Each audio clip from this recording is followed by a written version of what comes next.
Drew Hendricks here and Fred Glick on the We Fixed Real Estate. We're in black shirts looking fly and discussing the difference between a broker and an agent and positioning. Like, is the larger the real estate agency, the better? So, Fred, how's it going? What's making you happy today? I don't know. How about those NHL playoffs, huh? Vancouver coming back against Edmonton. I couldn't believe that game. But anyway, moving on. No, at the pre-show, we were talking, we're writing a piece, a little marketing piece, talking about the power of context. And I had mistakenly kind of talked about all the agents that Arrivva has.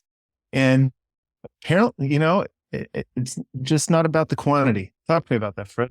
All right. Set me straight. So you find an agent from, name them, Compass, Century 21, Remax, XYZ, EXP, FNNOB, it doesn't matter. The agency, I don't care who it is. And especially this is for listings. They tell you, oh, we have 28,000 agents around the world and 17,000 here in this state and 1,400 to service your listing. It's like, so every one of those people is going to get part of the commission. So that's why they have to charge you 2.5% to 3% to list your house, because they got all these people to give money to. What they can't do is organize. Okay. Here's the story. Whether it's you're purchasing a property or listing a property in California and Washington, Texas is a little different because we have a separate broker, but in California and Washington, you get me, you get Renee. We're both licensed brokers. Okay. That means we took extra tests in California to get licensed as brokers. We have a certain amount of sales. Look at me. I got gray hair. I got plenty of sales. Go to arrivva.com/properties and you can see them all. And another reason so we don't need to pay out 80-90% commissions to these obnoxious salespeople just to go around and find people to get business from, because our way of getting business, besides referrals from people we've done before, is we're going right to people with a message with SEO in one way, shape, or form, and that's Drew's job. But you're getting us. And the other thing is communication. If you go to the average agent, maybe you start a texting with them, then phone calls. They all love phone calls for some reason. It's 2024. In a phone call, you have to recall what they said. They're going to say one thing, you're going to say the other. You have no proof of it. So what do? Very simply, everybody's in Slack. And if you don't understand Slack and you don't get it, you're probably not going to work out well with us as a client. Although we've done things for certain people and we've worked off text, but we do not use the phone. So all these agents, there was a TikTok where some agent said, well, you put all this stuff on the MLS, but I need to talk to you. You better answer the phone. It's like, really, honey? It's 2024. Why do I need to answer the phone unless you're going to try to do something illegal with me? What do you want to know? Just send me an email or join our Slack with Slack Connect. Not one single real estate agent has ever had Slack Connect when I asked them. Really? It's just they're the past and they're not changing. We're obnoxious about it because it makes a lot of sense and we don't understand why everybody doesn't get it. And people say, you need a local agent to sell your house. And I ask the question, why? And I don't get a good answer. Well, I know the rules and regulations, and I know where the coffee shops are, and I know this person. That doesn't matter to a buyer. My job is to sell your house is to make it the best it can look, price it correctly, run an efficient way for people to see it, make everybody happy so that they want to give you the highest offer. That's all it's about. They have buyer brokers who can tell them where the coffee shop is if they really want to know. Mm-hmm. So the whole idea of having a local agent as a seller is just so stupidly old school. And it's all they have left to tell you. I lost the listing, and it was, well, we decided to go with a local agent, from 10 miles away. I'm not like I'm in Peru, and it's like, there are new means of communications. There's new ways to do it. We're paying for everything. All the inspections, we're paying for the staging now, properties, doing all the photography. We're using AI to write our descriptions so they don't start out to welcome to this beautiful home that you should make your house. Oh, I mean, come on. So the fact is, we can do it this way. We also don't take on 25,000 people. We keep it so that we can make sure that we take care of everyone. I'm usually here all the time, so I'm hitting Slack left and right. Renee's probably out a little more, but he's driving his Tesla and letting the auto drive go while he types away on his phone. So, we're in touch. We're in touch all the time. And it's sad that people are still snookered by these people who are making just massive commissions. Quantity is not quality. Quantity is trump quality, especially, you may have 25,000 agents, but they're all working for a broker. Yeah. And they're all working independently. They're all working independently. And of those 25, a small percentage of them actually sell more than 1 or 2 houses a year. Yeah. Well, that's that. But here's other things. Like, I have a client looking for a condominium. 3 different condominiums. I emailed them. I said, do they now meet the Fannie Mae standards of November 2023? Never heard back from them. Never heard back. So, which tells me that they're going to write a contract. Somebody's going to have a mortgage contingency, and then guess what? They're not going to get the loan. Wow. And the thing's going to go back, and then the value is going to go down because nobody can get a mortgage. What's the Fannie Mae standards? Well, the biggest thing is you have to have a estimate of what the repair costs in the future are going to be based on, the roof 20 years from now. It's going to cost $50,000. So you plan ahead, you put aside X number of dollars per month, per earner, to figure out when you get to that point, that you're going to have the 50 grand to fix the roof. So this survey has to be done within the last 3 years.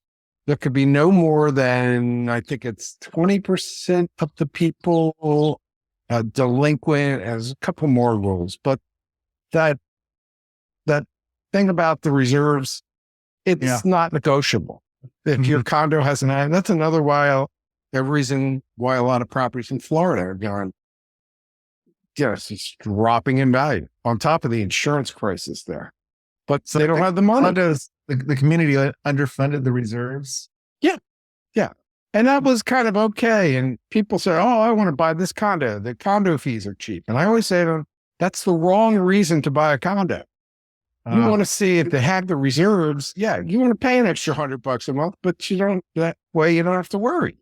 Mm-hmm. It's a well-run condominium. They get it.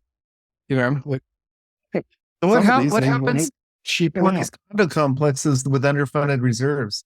Do all the owners have to come in and be? Yep, if they need 50,000 and there's 5 units, everybody has to put up 10 grand.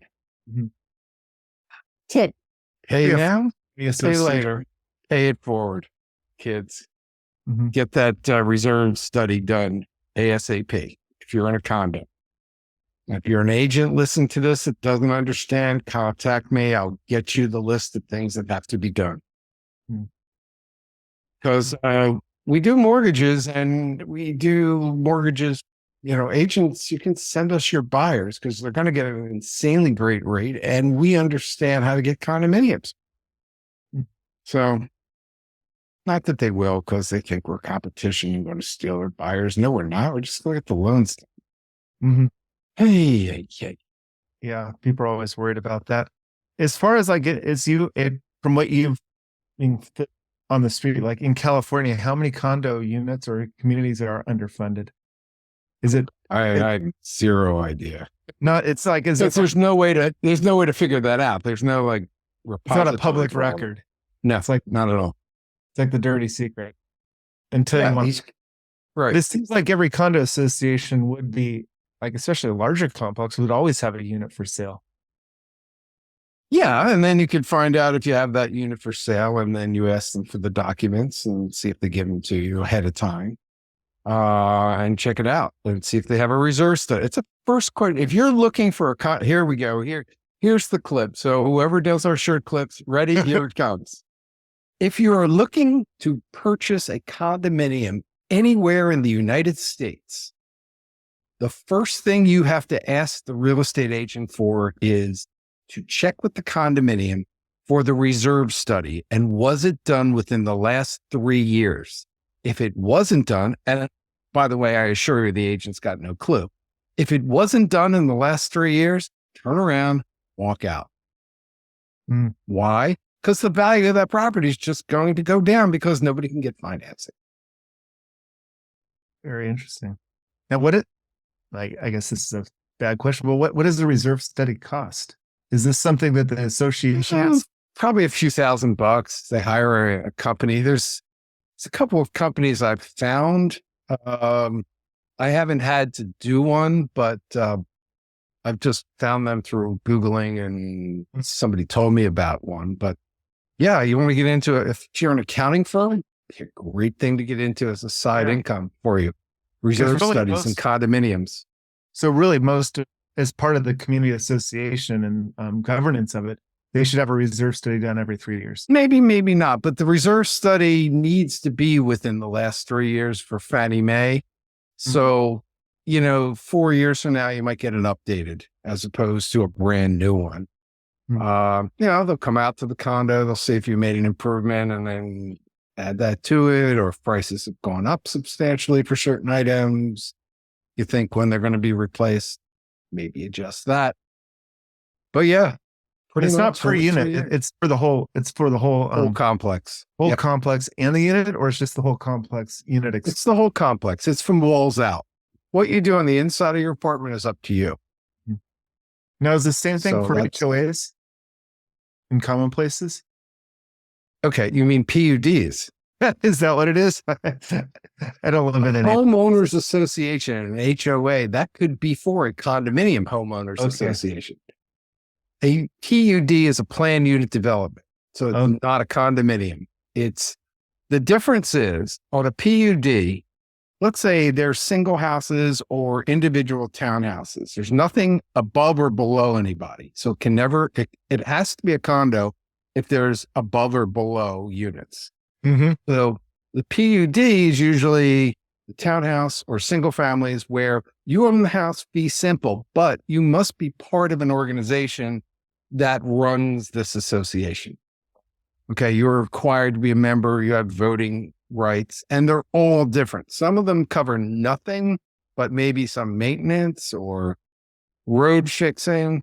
Some of them cover even up your landscaping all the way up to your house. Some of them can actually cover the house itself on the outside. So there's all kinds of variations on that. A condominium, and you'll love this, kids, is that, house above, units above or below. It could be a townhouse, can be a condominium. And guess what? A single family can be a condominium. Yeah. You see, everybody says that. And it's like, how can it be? That's because the physical house is a single family piece of real estate. That's all it is.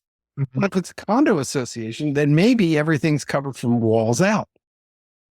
Lawn landscaping, trash pickup, everything run like it's a high rise, yet it's a single family. It's mutually exclusive.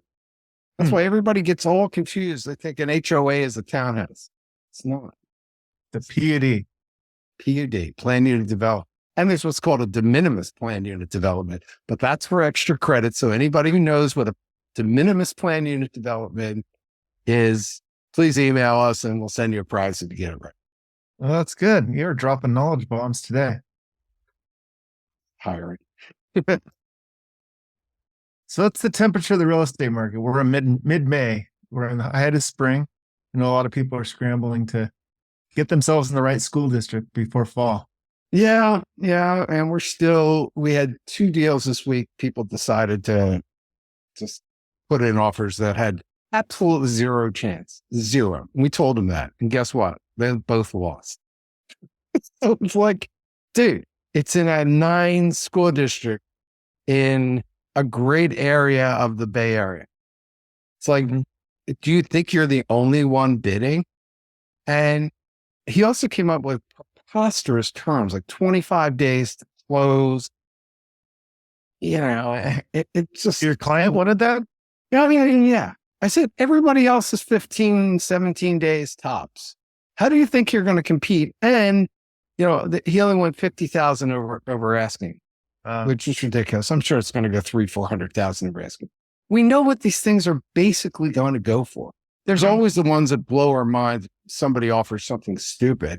There's nothing we can do about that. The one thing we can't figure out is who the other buyers are in detail and what they're writing their offers for. But we do know if, let's say in Cupertino, we know kind of where everything landed the last time. So we get an idea of what people are doing. And then we translate it into the next house.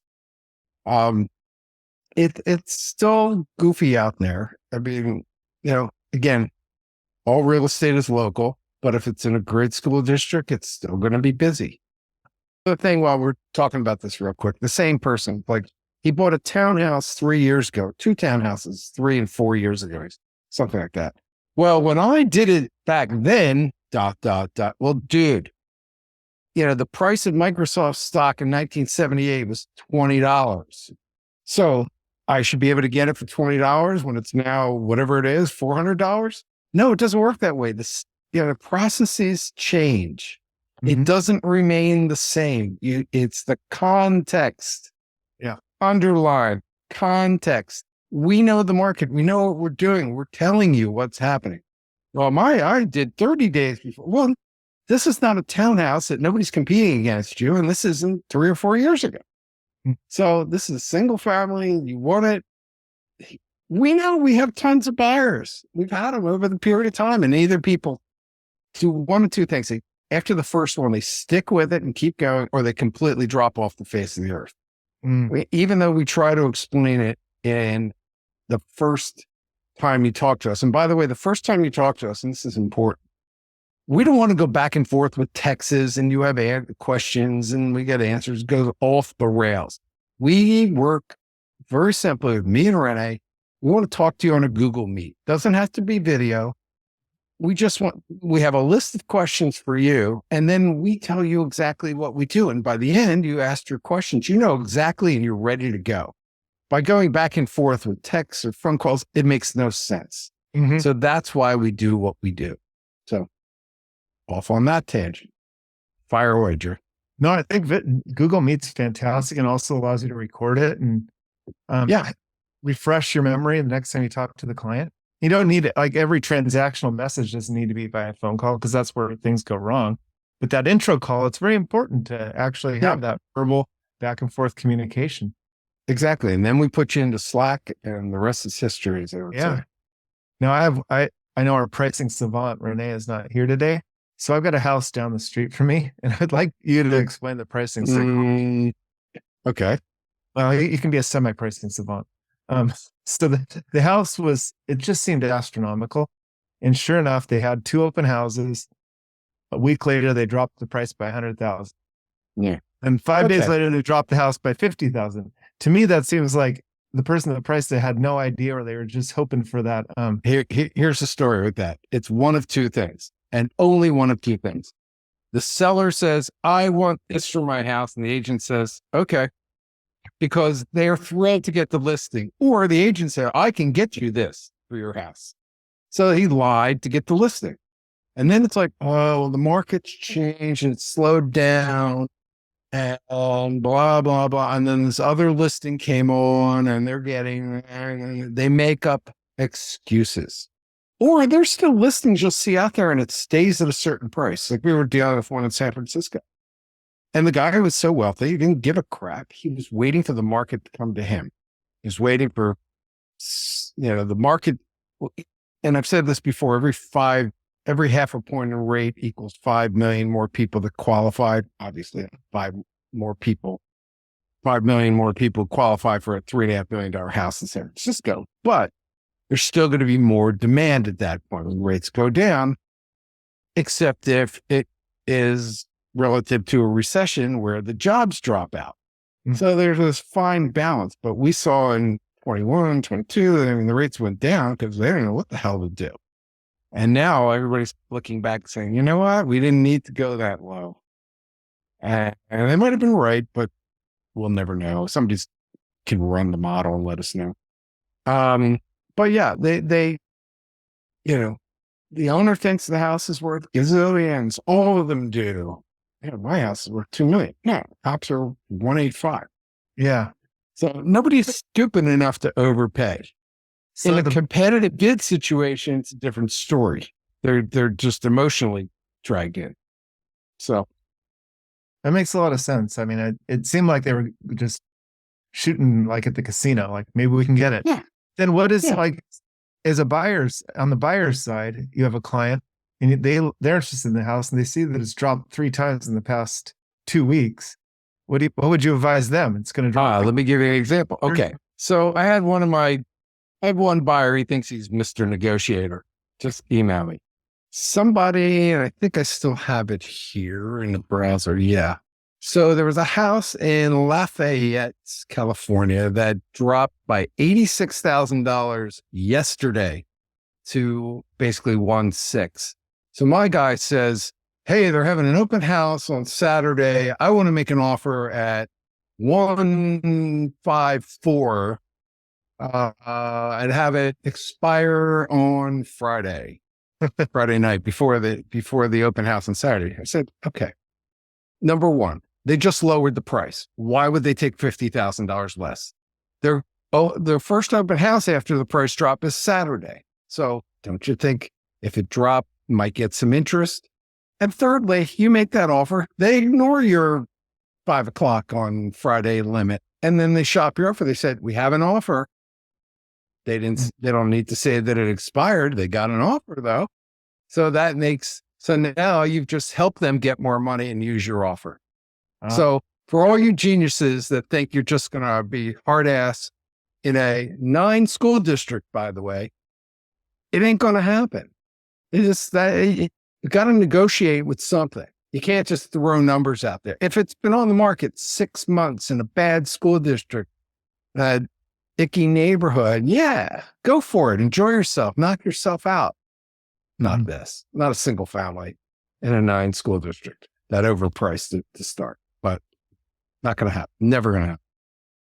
And that helps. That helps clarify it in my mind, and I'm sure our listeners too. I mean, so if I was looking at this house, just come in at or try. Yeah, that's what I should do. Hey, you come back at full price or close to it. He's a cash buyer, and maybe that shuts it down, but not 50,000 under. It's just an insult. And when you insult somebody, they get pissy and they don't even want to respond to you. Mm-hmm. So, you got to take into account that this is a business, but it's dealing with the public. It's a C2C transaction that's run by B people. If that makes any sense. So there's a lot of emotion involved. Yeah. Very good. Yeah. It's hard. And I think that part of your job is helping people navigate through the emotion. Yeah. And they don't listen to us sometimes and they're not successful because of it. There's a reason.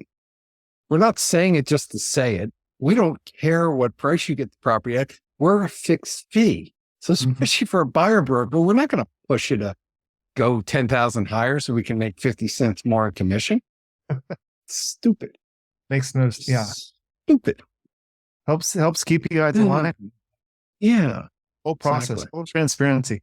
So as we're wrapping it up, what's the good one? Yeah. One thing that I forgot, it's a pay it forward thing. So we had another deal that died because of the inspection in Los Angeles, where they don't do inspections ahead of time. And we always encourage our buyers to give a copy of the inspection to the listing agent. Why? Because then he's got to disclose it to everybody else. So he can't hide it. So this inspection said some ugly things and, but he can disclose it after you sign a contract, but then People are going to do inspections anyway, find the same thing. So it's just, we talked about this last week about listings where you get everything up front, you be fully transparent. The untransparency of these agents are ruining themselves. They're taking 5 times the amount of time. They don't understand time management either, and efficiency. But the old model of let's hire 7 assistants to run around and open doors, and let's do this and that and charge 3%. It's just, dude. So if you send that report to the listing agent, can the listing agent say, I don't want to see it? Or does he have to say that he saw it? Why don't you email it to him? He's stuck with it. You got an email that says he sent it. I've done this. I know I had one arrogant listing agent, and I made sure after we didn't close on it, somebody else closed, and I made sure I sent a copy of that to the new owners. Printed it out, sent it, So that's just goodwill. That is a good way of paying it. They're going to find out eventually. Exactly. Hide it or make the second person pay for it. I mean, they may want to pay for their own, but which is, an idea of every property on the planet should have its own web address, and every document about it goes up there. Every plumbing repair, every disclosure, every inspection, everything. You can see the history. It's like the Carfax. Housebacks. Yeah, exactly. Housebacks. That's I can see that being on the blockchain. I mean, because every house is tokenized, and every single piece of update will be added to that. There we go. There's my new startup. There we go. Well, there we go. We're gonna go plan that new startup right now. Yeah. If you're still listening, have a great rest of your day or evening.